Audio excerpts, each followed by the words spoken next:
Good morning students. आज intermediate के lecture में हम आपको सरल परिपथ जो आपका लेसन है छठवां उसके बारे में बता रहे हैं, तो ध्यान से समझते चलिए। इस लेसन में सबसे पहले आता है आपका कि वैद्युत शैली क्या होती है। ठीक है, पहली हेडिंग आती है कि वैद्युत शैली क्या है। तो वैद्युत शैली एक ऐसी युक्ति है जो जिसमें रासायनिक ऊर्जा को किसमें बदला जाता है, आपका वैद्युत ऊर्जा में बदला जाता है। ठीक है, अगर सिंपल लैंग्वेज में हम आपसे कहें कि वैद्युत शैली क्या होती है, तो वैद्युत शैली एक ऐसी युक्ति है जिसमें रासायनिक ऊर्जा को वैद्युत ऊर्जा में परिवर्तित किया जाता है। अब इसमें होता क्या है, पूरी प्रोसेस क्या होती है, तो इसमें देखिए क्या होता है कि रासायनिक ऊर्जा को वैद्युत ऊर्जा में परिवर्तित करके, ठीक है, वैद्युत विभवांतर को नियत करके, ठीक है, विभवांतर को क्या कर देना है, कांस्टेंट करके परिपथ में धारा के प्रवाह को लगातार बनाए रखा जाता है। फिर समझ लीजिए, वैद्युत शैली एक ऐसी युक्ति है जिसमें रासायनिक ऊर्जा को वैद्युत ऊर्जा में परिवर्तित करके वैद्युत विभवांतर को नियत रखते हुए परिपथ में धारा के प्रवाह को लगातार बनाए रखा जाता है। अब हम देखते हैं कि क्या होता है वैद्युत शैली किस तरीके से होता है। ये हमने एक सेल या एक भी कह सकते हैं एक आकृति ले ली है, कोई बर्तन ले लिया आपको इस तरीके से, ठीक है, ये हो गया आपका चौकोर। इसमें हमने धातु की कोई भी धातु की दो छड़ें डाल दी हमने, ठीक है, एक हमने ये छड़ डाल दी, ठीक है, और दूसरी छड़ हम यहाँ पे अपनी ये डाल देते हैं। ये हमने दो छड़ें आपकी यहाँ पे डाल दी है, ठीक है, इस तरीके से हमने यहाँ पर दो छड़ें आपकी डाल दी, ठीक है, ये कर दी हमने दो छड़ें डाल दी, ठीक है। इन दोनों छड़ों को क्या करती है, आपस में एक दूसरे से कनेक्ट कर दे रहे हैं, ठीक है, इस तरीके से एक आकृति बनाए दे रहे हैं जिनको हम आपस में क्या कर दे रहे हैं, कनेक्ट कर दे रहे हैं, ठीक है। इस तरीके से आपस में ले जाके इसको कनेक्टेड फिक्स चाहो तो यहाँ पर एक बल्ब टाइप का लगा दीजिए ताकि आपको ज्ञात हो सके कि परिपथ में धारा प्रवाह हो रही है कि नहीं हो रही। यहाँ पे चाहो तो कुंजी लगा सकते हो। इस तरीके से इनको आपस में क्या कर दिया हमने, कनेक्ट कर दिया है, ठीक है, ये हो गया, ठीक है। अब देखिए क्या बताया कि इसमें दो धातु की छड़ें होती हैं। जो ये छड़ें होती है इन छड़ों को क्या बोलते हैं, इलेक्ट्रोड बोलते हैं। इन छड़ों का जो नाम होता है वो क्या होता है, आपका इलेक्ट्रोड होता है। पहली छड़ होती है एक, उस पर धनात्मक आवेश होता है, और जिस छड़ पर धन आवेश होता है उसको नाम दिया जाता है क्या, एनोड नाम दिया जाता है, ठीक है। जिस छड़ पर धन आवेश होता है उसको क्या नाम दिया जाता है, आपका एनोड नाम दिया जाता है। और जिस छड़ पर ऋण आवेश होता है, ठीक है, ये दूसरी छड़ आपने जो साइड में ले ली है ये, इस पर ऋण आवेश है और इसको क्या नाम दिया जाता है, आपका कैथोड नाम दिया जाता है। तो ये क्या होगी, हमारी कैथोड की छड़ होगी। ये तो मालूम है, ये बल्ब हो गया हमारा, ठीक है, ये हमारी क्या है, कुंजी हो गई, ठीक है, ये इसे कह दिया हमने, ये हमारा बल्ब हो गया आपका, ठीक है। अब इसको इन दोनों छड़ों को क्या कर देते हैं, एक वैद्युत अपघट्य का विलय ले लेते हैं, सॉल्यूशन ले लेते हैं, उसमें डाल देते हैं, ठीक है।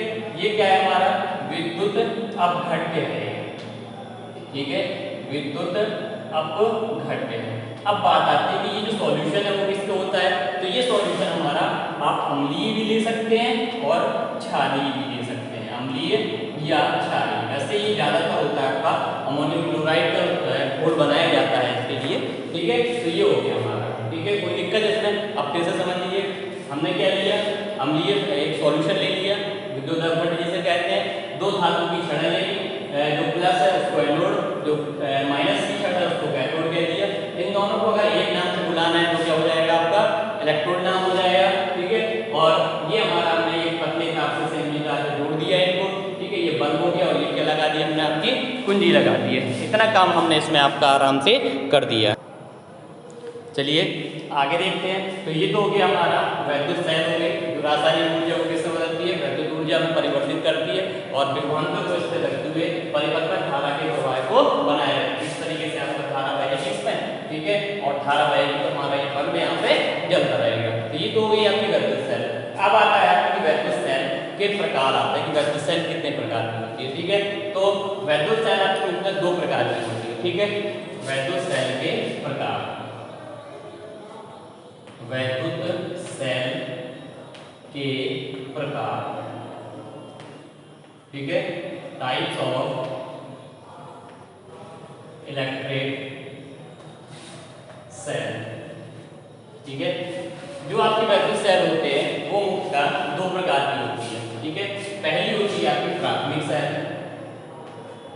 प्राथमिक सेल यानी प्राइमरी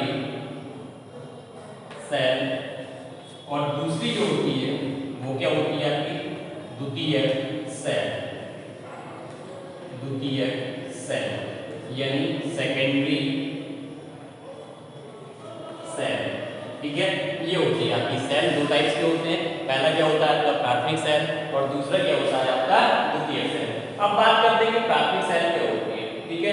प्राथमिक सेल क्या होती है कि ऐसी सेल जिसमें रासायनिक ऊर्जा को वैद्युत ऊर्जा में अनुत्क्रमणीय अभिक्रिया द्वारा, ठीक है, अनुत्क्रमणीय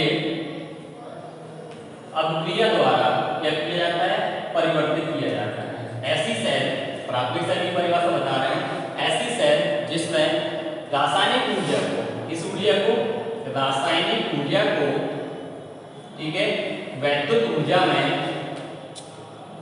जिसमें रासायनिक ऊर्जा को वैद्युत ऊर्जा में,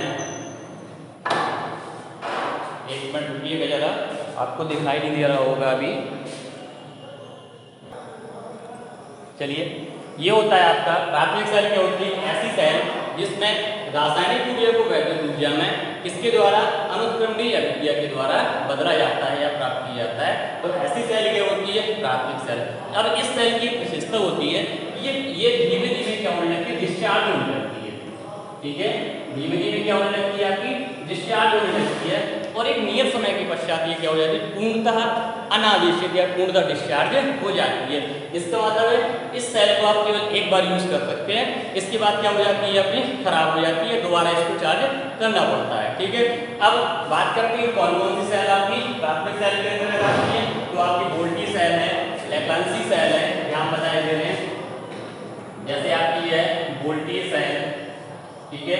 इसके बाद आती है आपकी लैप्लासी सेल, लैप्लासी सेल, ठीक है, और एक होती है आपकी डेनियल सेल। ये आपके तीन एग्जाम्पल हैं जो प्राथमिक सेल के एग्जाम्पल हैं, उदाहरण है। पहला आपका हो गया वोल्टी सेल, दूसरा आपका हो गया लैप्लासी सेल, और तीसरा हो गया आपका डेनियल सेल। ये आपकी किसके हो गए, प्राथमिक सेल के एग्जाम्पल हैं। अब बात आती है कि द्वितीयक सेल क्या होती है, तो अगर हम आपसे कहें सिंपल लैंग्वेज में, तो आप सीधे कहोगे इस सेल के द्वारा रासायनिक ऊर्जा को वैद्युत ऊर्जा में उत्क्रमणीय अभिक्रिया के द्वारा बदला जाता है, ठीक है, उत्क्रमणीय अभिक्रिया के द्वारा, ठीक है। अनुत्क्रमणीय का मतलब क्या होता है, इररिवर्सिबल, ठीक है, और उत्क्रमणीय का क्या होता है, रिवर्सिबल। रिवर्सिबल का मतलब क्या होता है कि पहले पक्ष से दूसरे पक्ष को भी प्राप्त कर सकते हैं और दूसरे पक्ष को पहले पक्ष से भी प्राप्त किया जा सकता है। यानी द्वितीयक सेल क्या हो जाएगा कि ऐसी सेल जिसमें रासायनिक ऊर्जा को वैद्युत ऊर्जा में किस अभिक्रिया के द्वारा, उत्क्रमणीय अभिक्रिया के द्वारा परिवर्तित किया जाता है, ठीक है। और इस सेल को, यानी द्वितीयक सेल को हम चार्ज कर सकते हैं, दोबारा प्राप्त कर सकते हैं। प्राथमिक को आप दोबारा प्राप्त नहीं कर सकते, एक बार खराब हो जाती है, दोबारा आपको बनानी पड़ेगी, लेकिन इसको आप दोबारा चार्ज कर सकते हैं और दोबारा इसका आप यूज कर सकते हैं। अब इसमें कौन कौन सी होती है, इसके एग्जाम्पल हैं आपके सीसा संचायक सेल, सीसा संचायक सेल, ठीक है, और क्षारीय संचायक सेल, ये इनके एग्जाम्पल हैं, ठीक है।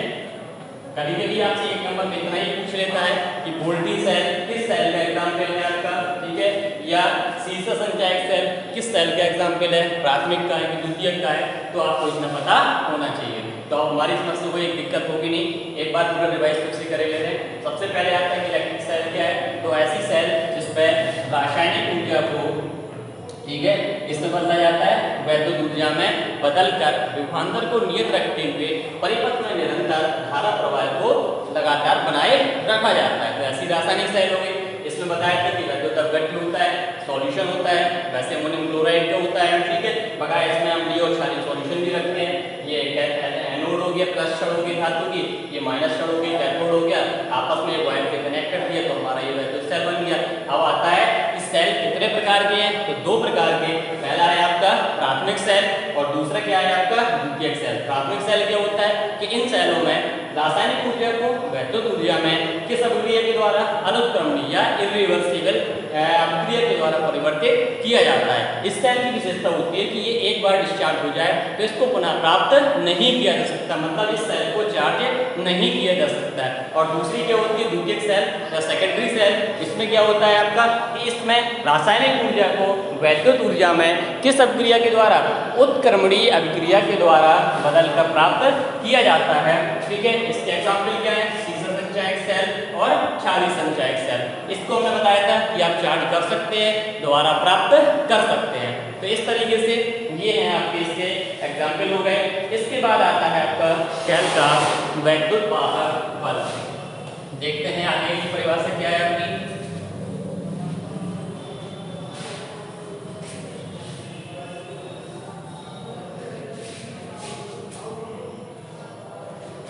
सेल का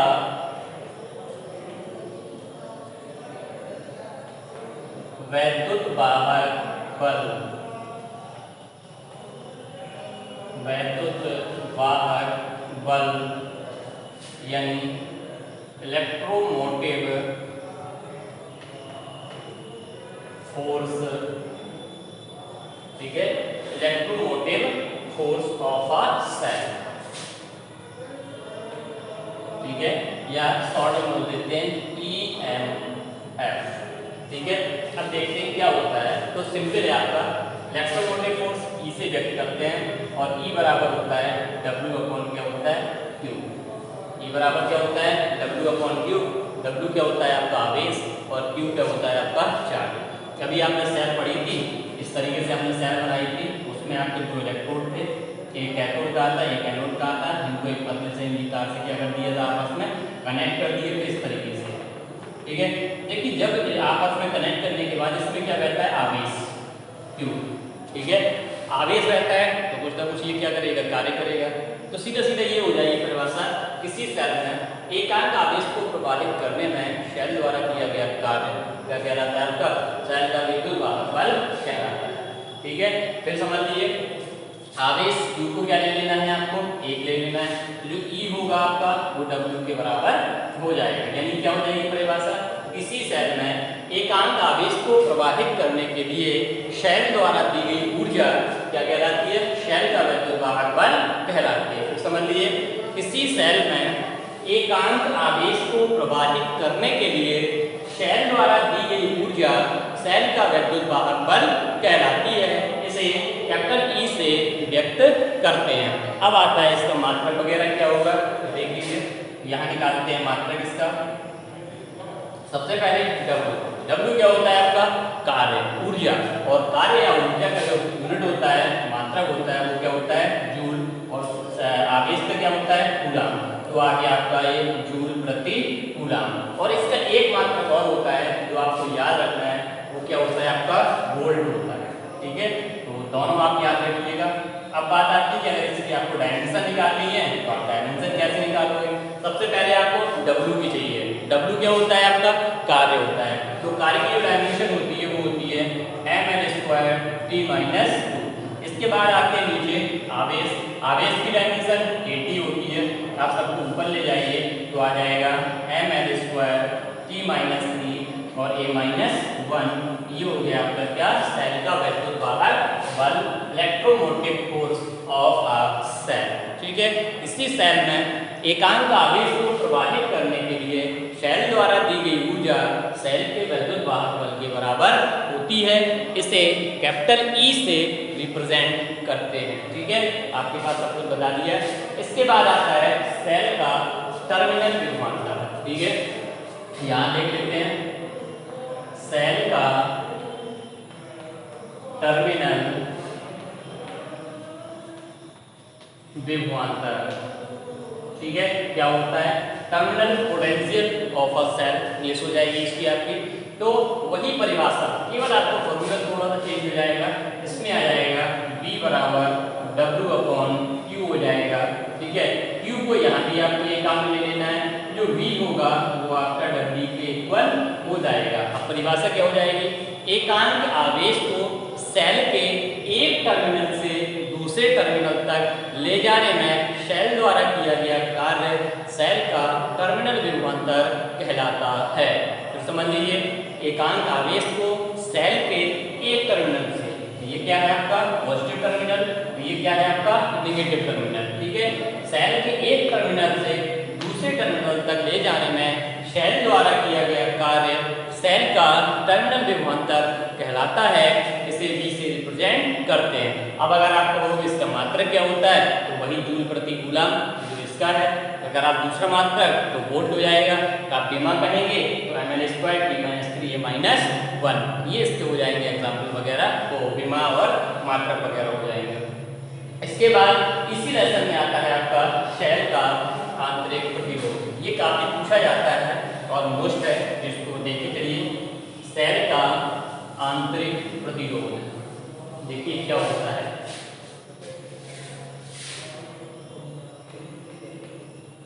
सेल का आंतरिक प्रतिरोध देखिए क्या होता है कि जो सेल होती है उसके अंदर वैद्युत अपघट्य बल भर देते हैं, रख देते हैं ना, जो इलेक्ट्रोड होते हैं उन इलेक्ट्रोडों को उसमें डुबो देते हैं, वैद्युत अपघट्य में ही डुबोते हैं।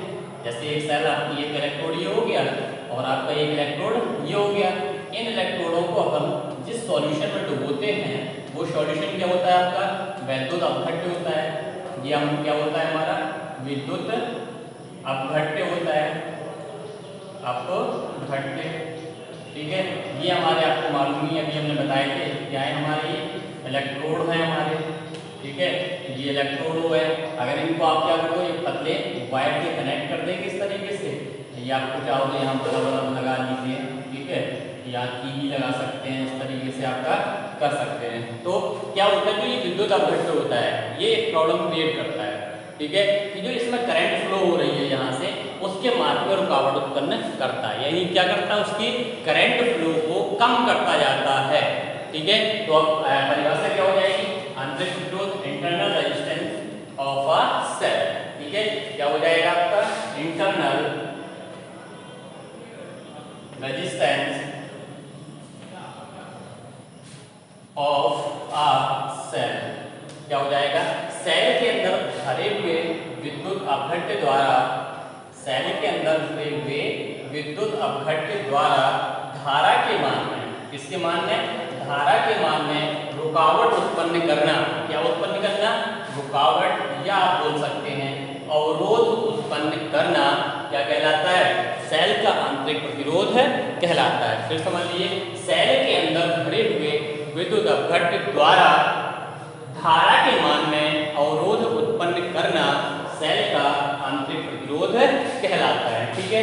ये तो हो गया आपका सेल का आंतरिक प्रतिरोध। अब बात आती है इसको रिप्रेजेंट किस तरीके से करते हैं, ठीक है, इसका रिप्रेजेंटेशन भी बहुत जरूरी है। ये चिन्ह कभी कभी आ जाता है कि ये किसका है, ठीक है, ये तो आपकी बैटरी हो गई, ठीक है, और यहाँ पर ये प्रतिरोध का निशान हो गया।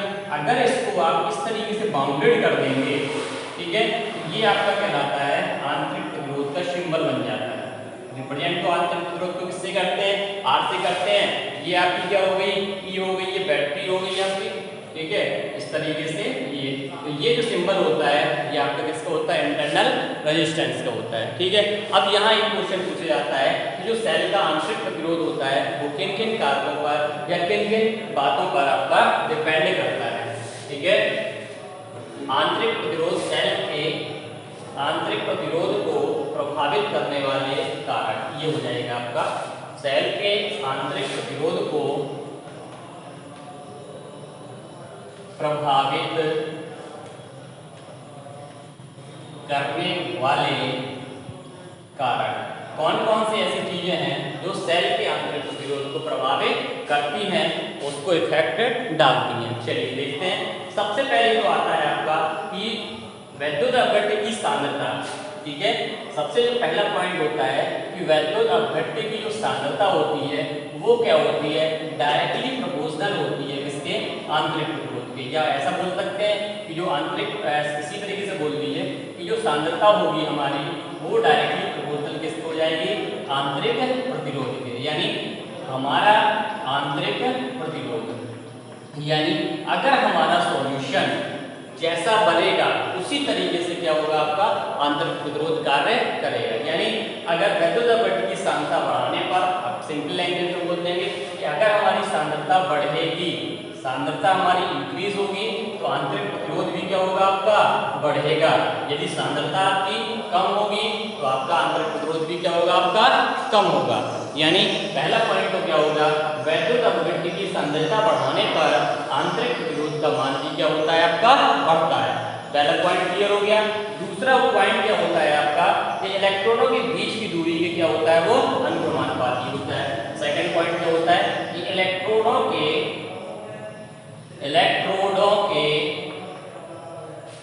बीच की दूरी के भी कैसा होता है, समानुपाती होता है। कौन, आंतरिक प्रतिरोध, ठीक है। यानी ये बीच की जो मिडिल डिस्टेंस है इसके भी क्या होता है, समानुपाती होता है। मतलब अगर बीच की दूरी ज्यादा होगी तो आपका आर भी क्या होगा, ज्यादा होगा, और यदि बीच की दूरी आपकी कम होगी तो आपका आर यानी आंतरिक प्रतिरोध भी क्या हो जाएगा, आपका कम हो जाएगा। तीसरा पॉइंट होता है आपका कि इलेक्ट्रॉनों के डूबे हुए भाग की, तीसरा पॉइंट क्या है आपका, इलेक्ट्रॉनों के डूबे हुए भाग की, इलेक्ट्रॉनों के डूबे हुए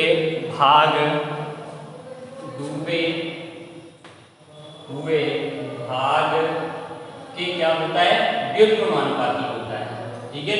यानी क्या हो जाएगा यहाँ से, मतलब यदि हम जितना पार्ट हमारा ये विद्युत अपघट्य में डूबा होगा, ठीक है, उसकी क्या होता है, व्युत्क्रमानुपाती होता है। मतलब क्या हुआ, यदि ज्यादा डूबा होगा, ठीक है, ये जो इलेक्ट्रोड है यदि वो ज्यादा डूबे होंगे तो आंतरिक प्रतिरोध क्या हो जाएगा, आपका कम हो जाएगा, क्योंकि दोनों क्या होते हैं, एक दूसरे के अपोजिट होते हैं, ठीक है। और यदि हमारे इलेक्ट्रोड कम डूबे होंगे तो हमारा आंतरिक प्रतिरोध क्या हो जाएगा, ज्यादा हो जाएगा, ठीक है। चौथा पॉइंट होता है आपका कि ये आपकी प्रकृति, इलेक्ट्रोडों की प्रकृति, ठीक है, और वैद्युत अपघट्य की प्रकृति पर भी क्या करता है, निर्भर करता है, ठीक है। यानी चौथा पॉइंट क्या हो जाएगा, इलेक्ट्रोडों की प्रकृति, ठीक है, प्रकृति और वैद्युत अपघट्य की प्रकृति पर भी क्या करता है, निर्भर करता है। अपघट्य की प्रकृति कैसा नेचर है उस पर भी डिपेंड करता है आपका। और इसका जो लास्ट पॉइंट होता है आपका, की श्यानता घट जाने पर, ताप बढ़ाने पर, ठीक है। यदि हम क्या करें, जो पांचवा पॉइंट है जो अपघट्य है हमारा, इसकी अगर हम क्या बढ़ाएंगे, श्यानता बढ़ाएंगे, ठीक है। यदि हम क्या करें, ताप बढ़ाने पर, जो हमारा वैद्युत अपघट्य है यदि उसका हम ताप बढ़ाएंगे, ताप बढ़ाने पर क्या होता है, श्यानता घट जाएगी, ठीक है। ताप बढ़ाएंगे तो क्या होगा, श्यानता घटेगी, श्यानता क्या हो जाएगी हमारी, तो घटेगी। जब आपकी श्यानता घटेगी तो आपका जो आंतरिक प्रतिरोध है वो भी क्या हो जाएगा, घट जाएगा। आंतरिक प्रतिरोध जो आपका है वो भी क्या हो जाएगा, घट जाएगा, ठीक है। आर जो है वो भी आपका घट जाएगा। फिर समझ लीजिए इस बार सारी चीजें कि जो इंटरनल रेजिस्टेंस होता है आंतरिक प्रतिरोध वो किन किन कारकों पर डिपेंड करता है। तो सबसे पहला क्या है हमारा, कि सांद्रता बढ़ाने पर क्या होता है, आंतरिक प्रतिरोध आपका बढ़ जाता है।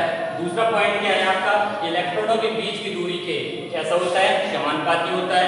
यानी इलेक्ट्रोड जितने अधिक दूर होंगे, ठीक है, आंतरिक प्रतिरोध भी उतना ही अधिक होगा। इलेक्ट्रोड पास होंगे तो आंतरिक प्रतिरोध भी क्या होगा, आपका कम होगा। तीसरा पॉइंट क्या होता है, इलेक्ट्रोडों के डूबे हुए भाग के क्षेत्रफल के क्या होता है, व्युत्क्रमानुपाती। यदि ज्यादा भाग डूबा होगा तो आंतरिक प्रतिरोध आपका कम होगा, और कम भाग डूबा होगा तो आंतरिक प्रतिरोध क्या होगा, आपका ज्यादा होगा। चौथा पॉइंट इलेक्ट्रोडों की प्रगति और वैद्युत अपघट्य की प्रगति पर भी डिपेंड करता है। और पांचवा सबसे मोस्ट पॉइंट है कि वैद्युत अपघट्य का ताप बढ़ाने पर श्यानता क्या हो जाती है, आपकी घट जाती है। वैद्युत अपघट्य का ताप बढ़ाने पर श्यानता घट जाती है, और जिसके कारण आंतरिक प्रतिरोध भी क्या होता है, आपका घट जाता है। इतनी चीजें हैं जो आपको बताती है कि आंतरिक प्रतिरोध किन किन कारकों पर आपका डिपेंड करता है। इसके बाद देखते हैं अगला पॉइंट क्या है आपका, इसमें अगली चीज क्या है, आंतरिक प्रतिरोध के बाद आपका इसी में आता है एक रिलेशन है, सेल के वैद्युत वाहक बल, टर्मिनल ध्रुवांतर और आंतरिक प्रतिरोध में संबंध। तो ये आपका टॉपिक कल करवाएंगे। आज के लिए इतना ही पर्याप्त है। अब इन सब चीज़ों को आप पढ़ते चलिए, समझते चलिए, देखते चलिए। चलिए चाहे आज करवाए दे रहे हैं, वो टॉपिक छोटी सा है, सेल का वैद्युत वाहक बल, ठीक है, देख लीजिए, उसको भी करवाए दे रहे हैं। कोई ज़्यादा बड़ा नहीं है, तो कम से कम आपको एक टॉपिक क्लियर हो जाएगा और ये डेफिनेशन आपका आ ही जाता है, ठीक है। क्या है आपका आंतरिक प्रतिरोध, ठीक है, वैद्युत वाहक बल, ठीक है, फिर से डाले दे रहे हैं। ये है आपका उस सेल के आंतरिक प्रतिरोध,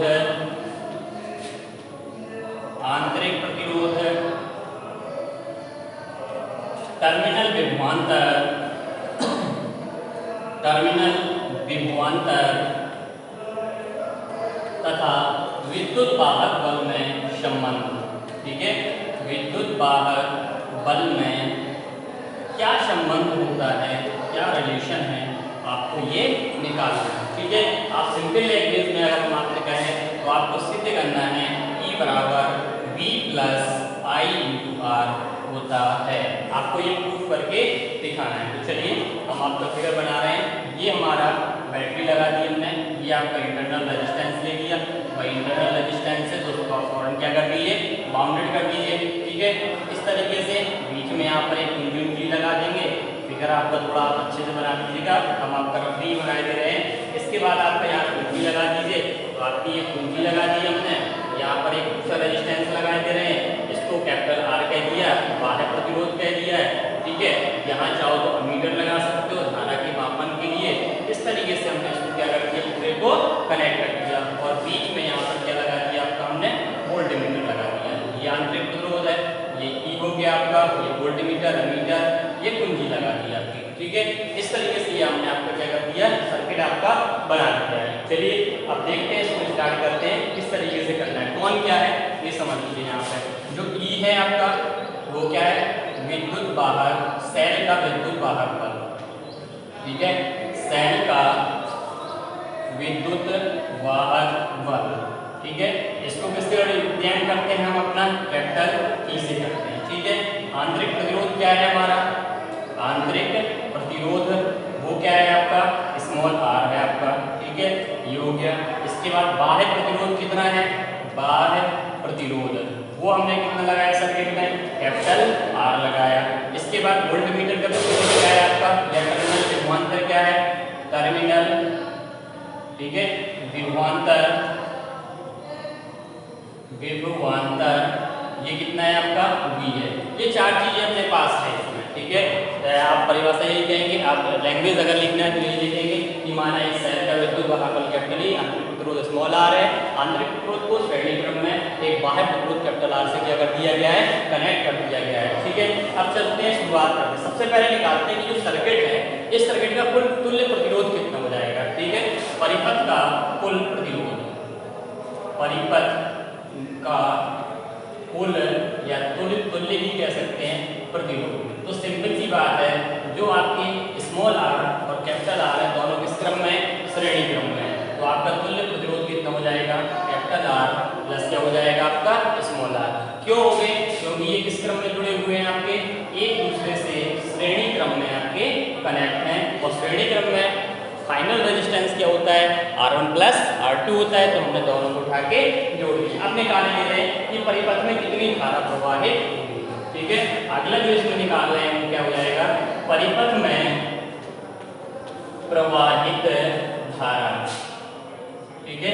भाई परिपथ में प्रवाहित धारा निकालना है तो आप कहां से स्टार्टिंग करेंगे, आपने ओम का नियम पढ़ा था, V बराबर क्या होता है, IR, और धारा निकालनी है तो I बराबर क्या हो जाएगा आपका, V बटे R हो जाएगा, बस यहीं से ले लेंगे। तो प्रवाहित धारा का मान क्या हो जाएगा, V होता है वैसे विभवांतर, लेकिन यहाँ क्या अप्लाई कर रहे हैं आप, विद्युत वाहक बल अप्लाई कर रहे हैं, तो यहाँ क्या आ जाएगा आपका विद्युत वाहक बल, और अपॉन में आपका नीचे क्या आ जाएगा, प्रतिरोध है, तो कुल प्रतिरोध या तुल्य प्रतिरोध जो भी है हमारा वो हम यहाँ पर यूज कर लेंगे। चलिए वो तो इसको साफ कर दे रहे हैं, ठीक है। अब देखो धारा आपको मालूम है आपकी कितनी है, I है, तो धारा की जगह हमने क्या कर दिया, I कर दिया, ठीक है। विद्युत वाहक बल क्या है आपका, कैपिटल E, तो कैपिटल ई कर दिया, और final resistance capital R plus small R, दोनों का क्रॉस मल्टीप्लिकेशन कर दीजिए तो ई बराबर आ जाएगा I R plus I into क्या हो जाएगा